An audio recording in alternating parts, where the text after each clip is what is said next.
Welcome to Man Does Tech, where I solve the problems you didn't even know you had. You begin by protecting your data. Make a current backup so tests can't cost you files. Once done, identify the drive, open Disk Management or Disk Utility, and note model, size, and interface. Next, install or access a Smart Utility. This tells you whether the drive reports internal health stats.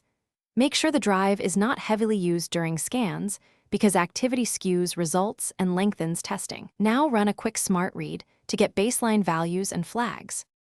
You start diagnostics with a short smart self-test to catch immediate failures, then cue a long surface-level test for thorough sector checks. While tests run, watch attributes like reallocated sectors, pending sectors, and uncorrectable errors. They reveal underlying media problems. Once complete, compare raw counts to manufacturer thresholds, and more importantly, past readings so you can see trends.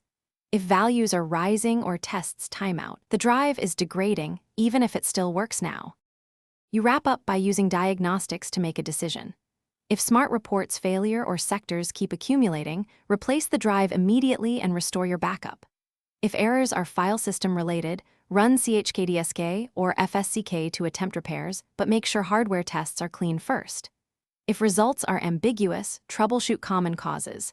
Swap the SATA/USB cable, change ports, test with another computer, and check power. This isolates controller or cable faults from actual drive. Thanks for watching. If you found this helpful, don't forget to like and subscribe.